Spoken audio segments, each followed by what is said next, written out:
Canal Retina. Información y actualidad sobre la retina en español. Programa elaborado por la Asociación Retina Murcia, Retimur. Presenta David Sánchez. Hola y bienvenido a Canal Retina. Hoy nos hemos desplazado para grabar este episodio 21º a la consulta de oftalmología de nuestro invitado. Él es el doctor José Antonio Caballero, que nos va a hablar de glaucoma. Y déjame que antes de comenzar te recuerde, como siempre, dónde puedes escucharnos: en www.canalretina.org, esa es nuestra dirección web. También en nuestro canal de YouTube, el de la Asociación Retina Murcia, en la lista de reproducción Canal Retina, y en las plataformas de podcast, pues Spotify, Apple Podcast, Google Podcast y también en iVoox.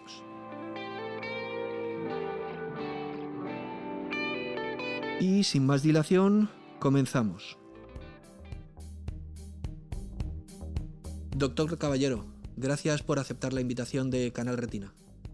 Buenas tardes, gracias a vosotros. Muy bien, pues este episodio, que lo emitimos en el mes de marzo del año 2021, pues con motivo de está enmarcado dentro de la celebración del Día Mundial del Glaucoma, que es el día 12 de marzo, y queremos hablar de esta patología, el glaucoma. La primera pregunta pues es fundamental, saber y que nos explique en qué consiste el glaucoma, qué es el glaucoma. Bueno, el glaucoma es una enfermedad degenerativa que afecta al nervio óptico. Generalmente se trata de una enfermedad que evoluciona de forma crónica y en la mayoría de los casos no suele producir síntomas, al menos durante un periodo largo en la evolución de la enfermedad. El origen de esta enfermedad es multifactorial y sabemos a día de hoy que lo que sucede inicialmente, o el motivo por el cual surge este problema, es una pérdida acelerada en el número de un tipo de célula que existe en la retina, las células ganglionares. Actualmente, el glaucoma se considera que representa la primera causa de ceguera irreversible en el mundo, afectando a más de 60 millones de personas en todo el mundo. En nuestro medio, la prevalencia que se ha estimado oscila entre un 1 y un 2%. Esto quiere decir que aproximadamente de cada 100 personas, una o dos puede desarrollar la enfermedad a lo largo de su vida. Qué curioso y además qué interesante el dato de que es la principal causa de ceguera irreversible, por encima incluso de, por ejemplo, de la degeneración macular asociada a la edad, etcétera, ¿no? Sí, en general, la causa más frecuente de ceguera en el mundo creo que siguen siendo las cataratas. Sí. Pero esa causa de ceguera es reversible porque normalmente cuando uno se opera de catarata recupera la visión. En cambio, el glaucoma sí que produce, al igual que otras enfermedades de los ojos, sí que produce una pérdida de visión que normalmente es irreversible. Nos hablaba en la respuesta anterior de un poco el origen, las causas de esta patología. ¿Tiene también, no sé si algún origen genético o no tiene nada que ver? ¿Cuáles son las fundamentales causas y el origen de esta patología? Bien, el factor de riesgo más importante para el desarrollo del glaucoma es el aumento de la presión ocular. Y esto a su vez es consecuencia generalmente de un aumento de la resistencia a la salida de un líquido que hay dentro del ojo, que es el humor acuoso. El humor acuoso es el líquido que ocupa los espacios de la región anterior del ojo. Entonces, esa disminución en el drenaje, en la reabsorción del humor acuoso, es lo que provoca la elevación de la presión ocular. Podemos clasificar el glaucoma de varias formas.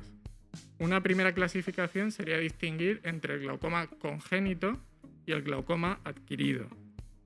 El glaucoma congénito es aquel que se diagnostica al momento del nacimiento o en los primeros años de vida. Es poco frecuente y es debido a alteraciones en el desarrollo del ojo. El glaucoma adquirido, que es el más frecuente, el que vemos habitualmente en la consulta, es el que se diagnostica en la edad adulta. Existen otras clasificaciones del glaucoma. Por ejemplo, el glaucoma puede ser de ángulo abierto o de ángulo cerrado. Esto se refiere a cómo se encuentra el ángulo de la cámara anterior del ojo, que es la estructura del ojo a través de la cual normalmente se reabsorbe o sale el humor acuoso.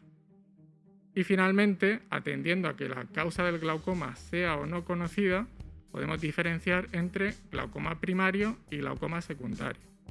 ¿Qué es un glaucoma secundario? Pues un glaucoma secundario es aquel en el que el aumento de la presión ocular es debido, o los oftalmólogos podemos identificar una causa por la que aumenta la presión ocular. Por ejemplo, una catarata voluminosa, o por ejemplo, la toma de determinados fármacos como los corticoides que pueden elevar la presión ocular. En estos casos, dado que conocemos la causa, si conseguimos eliminar la causa, el glaucoma desaparece. El daño puede persistir porque el daño ya está hecho y, como he dicho antes, es una lesión irreversible, pero si conseguimos tratar la causa o eliminar la causa, el problema desaparece y no va a progresar esa lesión. Sin embargo, desafortunadamente, el tipo de glaucoma más frecuente, el que atendemos habitualmente en la consulta, es el glaucoma primario, que es aquel en el que no encontramos la causa, no sabemos por qué el paciente tiene la presión alta. Entonces, si consideramos solo este tipo de glaucoma, que es con mucho el más frecuente, sí que existen ciertos factores de riesgo que contribuyen al desarrollo de la enfermedad. Y, por ejemplo, podríamos citar la edad. Esta es una enfermedad más frecuente en personas mayores. Normalmente se suele diagnosticar a partir de los 55, 60 años y es muy raro que aparezca antes de los 40 años. Ciertas razas también suponen un riesgo mayor de desarrollar esta enfermedad. Por ejemplo, en personas de raza negra, el inicio suele ser más temprano y la evolución es más grave. Y en cuanto a los factores genéticos que me comentabas, efectivamente, en este tipo de glaucoma se piensa que existe una base genética que por lo tanto puede ser hereditario. De tal forma que los familiares de pacientes, los familiares de primer grado de los pacientes que tienen esta enfermedad, tienen mayor riesgo también de desarrollarla. Es un riesgo bajo. ¿Y se les deriva, doctor, a consulta genética para hacer algún estudio, algún consejo genético? No tanto, porque no es la expresividad y la penetrancia de este tipo de alteración genética no es grande, ¿vale? Es como cierta predisposición a desarrollar la enfermedad. Deben estar ¿vale? atentos. Lo más probable es que el hermano de un paciente afectado de glaucoma o el hijo de un paciente no desarrolle glaucoma en su vida. Pero sí que tiene cierto riesgo, un poquito más alto que el resto de la población, de finalmente sufrir la enfermedad. Muy bien. Con el glaucoma que afecta al nervio óptico, tenemos siempre, entiendo que al final repercute en la visión, pero ¿existe también alguna afectación propia, por ejemplo, de la retina, o es simplemente el nervio óptico? Bien, es una pregunta muy interesante, efectivamente. Sabemos que el glaucoma es una enfermedad neurodegenerativa que se desarrolla en varias fases. Inicialmente, como dije antes, lo que sucede es que hay un proceso de pérdida acelerada de un tipo de neuronas presentes en la retina, que son las células ganglionares.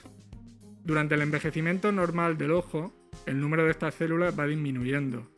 Conforme vamos cumpliendo años, el número de estas células, como digo, se va reduciendo. Sin embargo, en los pacientes con glaucoma, la tasa de pérdida de este tipo de células es más rápida, más alta. La muerte de la célula supone la pérdida de su axón o fibra nerviosa, y esto da lugar, cuando sometemos a estos pacientes a una serie de exploraciones, detectamos que hay una disminución del espesor de la capa de fibras de la retina. Y esto a su vez va a dar lugar a un daño característico en la cabeza del nervio óptico, que es lo que los oftalmólogos podemos detectar cuando exploramos el fondo de ojo de estos pacientes.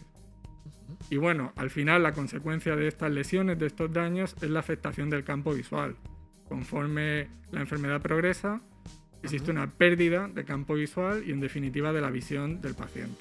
Y eso es un poco y viene al hilo de la siguiente pregunta que le quería hacer, es un poco el síntoma inicial, ¿no? O principal de una persona que padece glaucoma, ¿no? El cierre de ese campo visual, ¿no? Es uno de los síntomas. Efectivamente, lo que sucede es que en la mayoría de los casos, en la mayoría de los pacientes con glaucoma y en la mayoría de los tipos de glaucoma,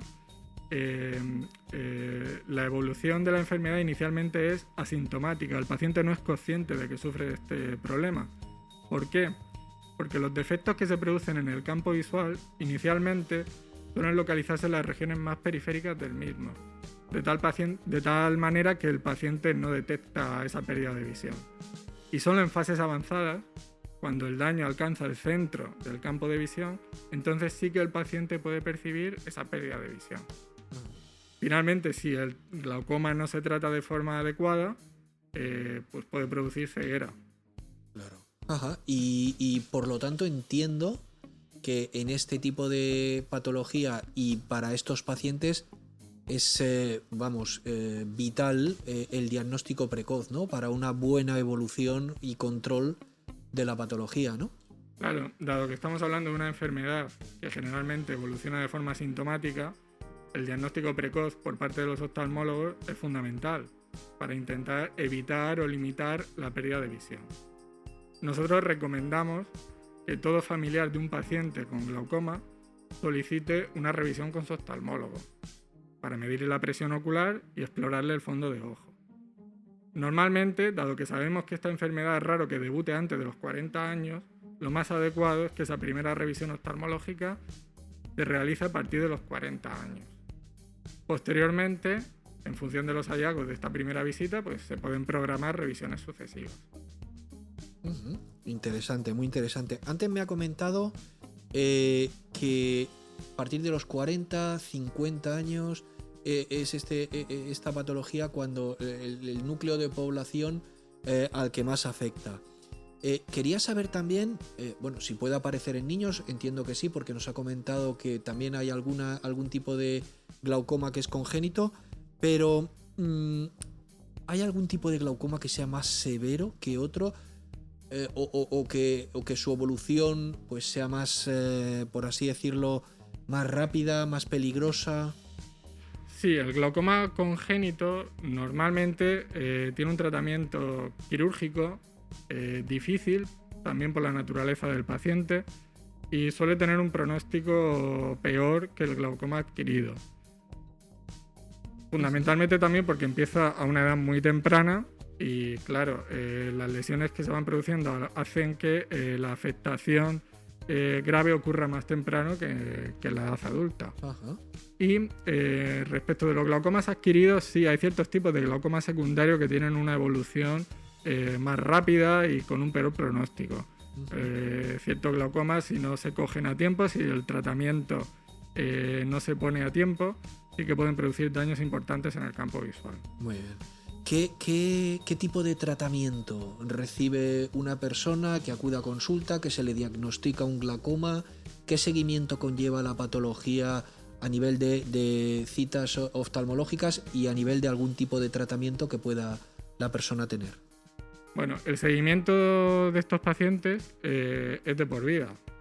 Salvo que tengamos la suerte de que se trate de una hipertensión secundaria a una causa que podamos eliminar, y entonces el glaucoma, la hipertensión desaparece, que no suele ser lo habitual. En la mayoría de los casos estos pacientes van a requerir de un seguimiento de por vida. Entonces, con respecto al tratamiento, el objetivo fundamental del tratamiento del glaucoma es evitar la afectación funcional de la visión del paciente durante su vida. Entonces, en la actualidad, aunque se están evaluando diferentes medidas dirigidas a impedir o enlentecer la pérdida del células ganglionares, el mejor método para conseguir este objetivo sigue siendo reducir la presión ocular. Cuando nosotros nos encontramos con un paciente recién diagnosticado de glaucoma, lo primero que tenemos que establecer es qué nivel de presión requiere ese paciente para que el daño no progrese. A esto lo llamamos presión diana y es una cifra de presión. Esta cifra de presión es distinta para cada paciente y depende de varios factores, lo cual es fácil de entender. Por ejemplo, de la edad del paciente. Tenemos que ser más agresivos en pacientes más jóvenes. De la gravedad de la lesión que detectemos en el momento del diagnóstico, de la rapidez con que se ha producido esa lesión. También influye la cifra de presión basal que tenga el paciente. Si es una cifra muy alta, pues tendremos que ser más agresivos para reducirla todo lo que podamos. Y también del estado general de salud del paciente. Si el paciente presenta otras comorbilidades, otras enfermedades y pues lógicamente habrá ciertos tratamientos más agresivos que a lo mejor no podremos aplicarle. Ajá. Bien, ¿y cómo conseguimos reducir la presión? Una vez que hemos establecido qué cifra de presión necesitamos, pues existen distintas herramientas, o los oftalmólogos disponemos de diferentes herramientas para alcanzar ese objetivo de presión ocular. Normalmente solemos comenzar con el tratamiento médico, con fármacos, que se administran en forma de colirio. Hay numerosos tipos de fármacos y básicamente actúan de dos maneras. Hay un grupo de fármacos que lo que hace es disminuir la producción del humor acuoso y otros fármacos que lo que hacen es facilitar el drenaje, la reabsorción de este líquido. Un segundo escalón de tratamiento, u otra modalidad de tratamiento, mejor dicho, sería el tratamiento basado en el uso de diferentes tipos de láser. Dentro de estas técnicas, la que se utiliza más habitualmente se llama trabeculoplastia. Y lo que consiste es que con un tipo de láser creamos unas microquemaduras en la región del ángulo anterior del ojo, de tal forma que esas cicatrices, cuando se contraen, abren unos espacios a través de los cuales el humor acuoso sale más fácilmente del ojo. Ajá. Y finalmente, si con estos tratamientos no conseguimos alcanzar la cifra que necesitamos de presión ocular, solemos recurrir al tratamiento quirúrgico. Existen también diferentes técnicas quirúrgicas, aunque el mecanismo de acción de todas ellas es similar. Lo que pretenden es también facilitar el drenaje del humor acuoso, en este caso mediante la creación de una fístula o un bypass entre la parte interna del ojo y el espacio externo, el espacio subconjuntival. Ajá. Qué interesante todo y qué complejo, ¿no? El abordaje de los diferentes tipos de glaucoma y el seguimiento que hay que llevar a cabo. Comentaba que es una enfermedad que no tiene hoy por hoy curación. La investigación, porque entiendo que cualquier afectado de glaucoma estará muy interesado en saber, bueno, pues si hay investigaciones en el mundo y si hay alguna que destaque sobre otras y si tienen esperanza, ¿no? De poder algún día pues solucionar esta patología y encontrar la cura. Efectivamente, en la actualidad existen diferentes líneas de investigación y bueno, destacar fundamentalmente dos tipos de investigación. Por un lado, tendríamos los estudios que lo que pretenden es identificar factores que intervienen en la patogenia del glaucoma, es decir, factores que contribuyen a la lesión de la célula ganglionar y del nervio óptico. Y luego, de otro lado, existen otro tipo de investigaciones que lo que pretenden es desarrollar nuevos tratamientos para el glaucoma. Respecto de este último, cabe destacar que en los últimos años se han desarrollado nuevas moléculas para el tratamiento del glaucoma, nuevos colirios. Tienen nombres un poquito complicados, pero por ejemplo, uno de los que se ha introducido recientemente es el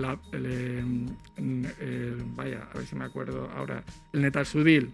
Netalsudil, que es un fármaco que tiene un mecanismo de acción mixto. Por un lado, reduce la producción del humor acuoso y además facilita su drenaje.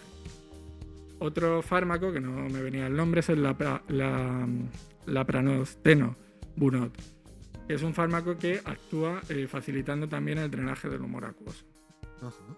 Y también desde el punto de vista de la cirugía, en los últimos años se han producido avances importantes. Lo más destacable ha sido el desarrollo de diferentes tipos de microimplantes, o cirugía mix, se llama, que son unos dispositivos que se colocan en el ojo de pequeño tamaño y que permiten la reabsorción del humor acuoso, la salida del humor acuoso, de una forma menos invasiva que con las técnicas quirúrgicas clásicas del glaucoma.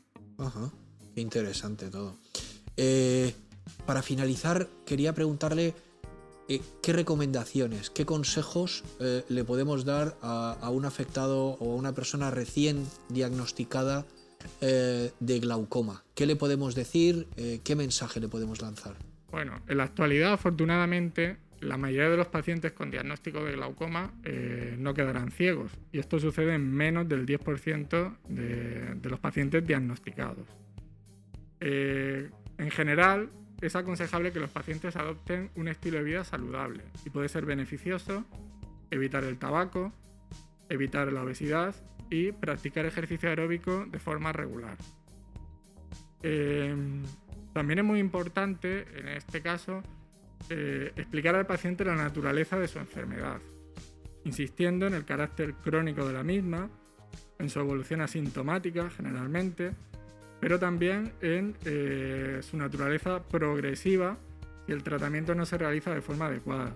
Es importante llamar la atención sobre el hecho de que los oftalmólogos estimamos que al menos el 25% de los pacientes no realizan su tratamiento de forma adecuada. ¿El 25%? Al menos el 25%. En es estudios, mucho, ¿no? en un porcentaje muy alto, y a veces hasta el 50%.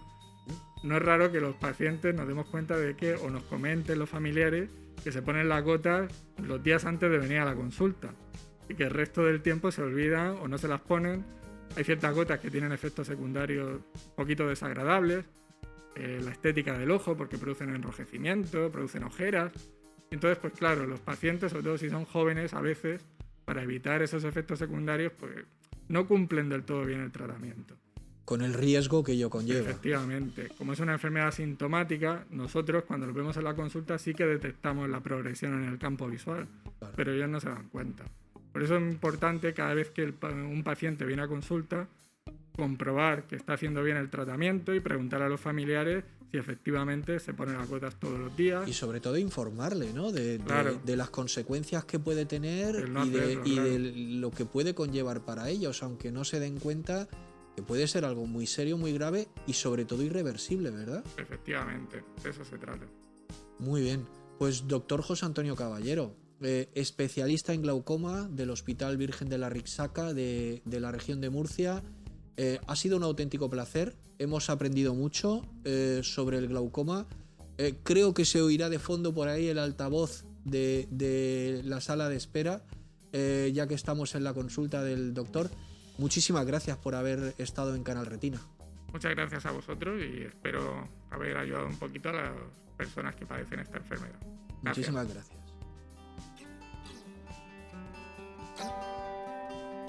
Bien, y ahora solo nos queda despedirnos de este episodio 21 en el que hemos hablado del glaucoma, incidir en la importancia que tiene que el paciente cumpla con las recomendaciones por parte del médico y con el tratamiento.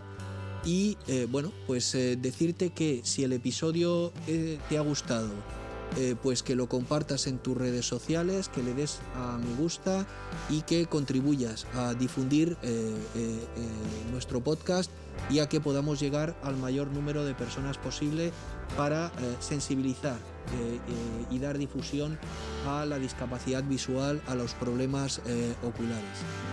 Nada más, hasta aquí este episodio y como siempre te decimos, recuerda que Retimur mira por ti.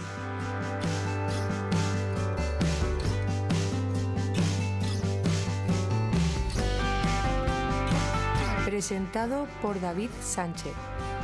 Coordinación y grabación Elena Esteban. Audiomontaje Jesús Gómez. Videomontaje y publicación Martín Peirano. Transcripción Andrés Torres. Este podcast se ha producido con la colaboración de Novartis.